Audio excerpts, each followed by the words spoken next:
Right. For this lesson, what we're going to talk about is this notion of combining functions, but combining using the graph of the function to do that combination and then get a new graph out of it.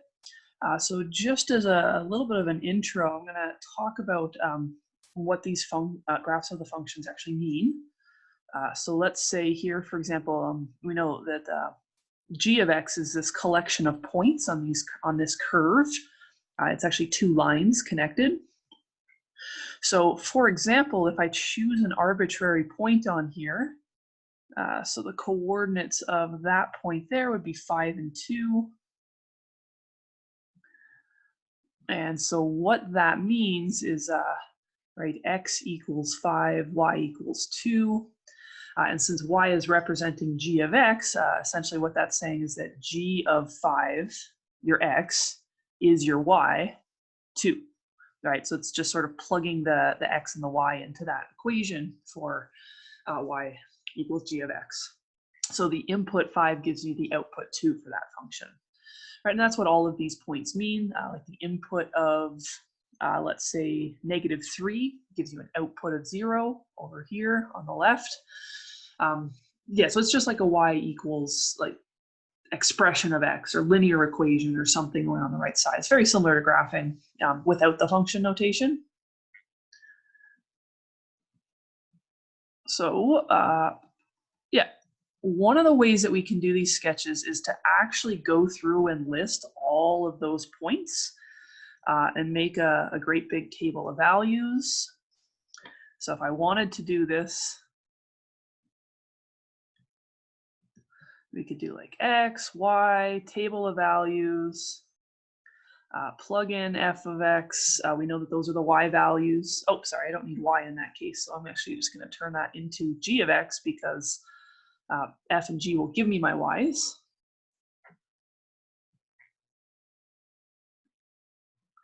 And then do the operations to get these new points.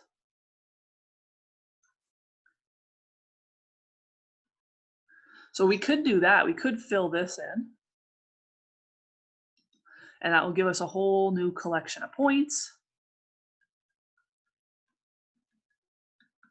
And then we go back and plot those points. It is a little bit tedious, so I'm not going to really recommend that. Instead, what we can do is actually just go from the graph and do this directly on the graph. So let's say,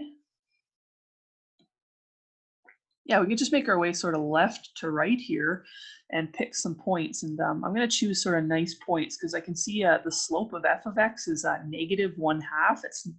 So there's a lot of decimal points in there. So what I'm going to do is pick the nice points. So this has a height of 4. This one here has a height of 3. We have that height there. The height of 1 at 1. 3 gives me a height of 0, a -1, and if I went a little further, I should be able to stop there, but you can see that slope of over 2, down 1. And then maybe at the same time, I'm going to look at the corresponding points along the g of x function. So if I'm only looking at x as -5, -3, -1, remember that when we combine functions, it's for the same corresponding x. So I'm going to look at the same x's here. So I'm going to look at -5, -3, -1 has the same y value, 1, 3, and 5. And then now to get my new points, I'm just going to do the operations on these. So let's say I'm going to maybe do this in orange. So if I want to do at 5, sorry, -5, I know that g of -5 is 4 by looking at the graph here. F of -5 is -2. So if I actually combine them, g plus f of -5, I actually just add those two numbers. 4 plus -2 is 2. And so that's going to give me this new point at 2. And then what I do is make my way left to right and just keep doing the same thing. So I have a height of 0 plus a height of 3 is going to give me a height at 3. I'm just going to color that one in. A height of 2 plus a height of 2 is going to give me 4. And then now notice, because of the green function, there's this really big behavior change at that -1. It stops being this increasing line and becomes a flat line. So that behavior change is going to cross into this combination. So what I'm going to do is actually just kind of make the pattern from what I've got here. Oh, I don't like where I've got that arrow that I originally drew. So yeah, so this little stretch here, this little orange stretch that I've drawn so far, is actually the combination of adding that blue curve to the green curve just to the left of -1. And then I'm going to keep going, and it's probably going to look different from the right-hand side. I've got 1 plus 2 is 3. And I've got 0 plus 2 is 2. And -1 plus 2 is -1. And so yeah, you can see this different pattern where the line is now going downwards. Now I'm going to connect it as nicely as I can, but we should get this here. So this orange drawing is going to be y equals g plus f of x. So that's my new function. All right. Yeah, I think I might actually just use a whole new color here for the other one. Let's use pink. So same deal. If I want to grab these two new points, I've got g of 5 is 2. F of 5 is -1. So g times f of 5, I just perform that operation. 2 times -1 is -2. And so that's going to give me this point here at -2. Right, 5 and -2 for that point. And then just go through and do those multiplications again.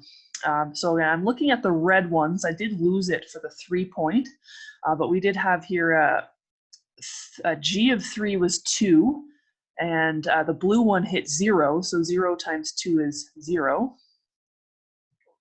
And then if I look again at the blue and green, I've got 1 and 2, so 1 times 2 is 2, a height of 2.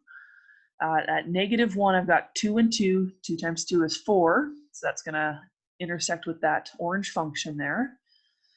0, and I don't even care what the orange one is, because 0 times anything is going to be 0. And then I've got -2 for the green one. And it looks like 4 for the blue. So that's actually going to come all the way down to -8. Oh, that's going to be a little too far down for me. I'm going to draw a couple more dashes. All right. So again, we're going to have that behavior change right there at -1.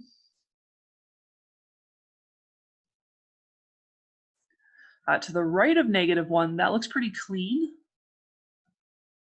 That is, it's going to be a straight line. So you can see if I draw that straight line, it connects very nicely through those dots. Give or take a little bit of messiness in my illustrations. Now, if I try to do the same thing on the other portion, you'll notice that definitely does not connect in a straight line with that point there at -8. If you look at the slope, I go left 2 down 4 and then left 2 down 8. That is a little bit of a problem. But what we're actually getting, and then if you have a look at the combining function expressions lesson, is the orange function on the left here is linear. It's like something mx plus b. The blue one, not the orange, but the blue one and the green one are both linear, like something mx plus b. And because they're not flat, that m slope is not 0. So it's like something times x plus b. And when we multiply, we're actually going to get an x squared. And that's actually going to create sort of a quadratic. So the best thing we can do here, I mean, if we use a little bit of extra knowledge, we can realize this is going to be a quadratic, a parabola. So I can connect it like a parabola. Otherwise, just try to connect it as smoothly as possible. So don't like do little straight line connections from one point to the next. Just try to do a smooth connection from that key point at -1 down to the other two, And you can see it does look a little bit like a downwards parabola, but that's pretty much what that one's going to look like. Yeah, this is one of the more tedious things that we end up doing in this course is doing these combining graphs of functions, and it's not something you'll really have to do too much in the real world. So don't expect to be tested too much on this. And by real world, I mean in later courses. So yeah, that's kind of what we'll get out of this. You'll notice I didn't do a division one just because that gets real ugly fast. The subtraction is just kind of very similar to addition. But yeah, you just take the y values that are vertical from each other, so have the same x, and add them or subtract them or multiply them. And then that's how you'll get your resulting graph.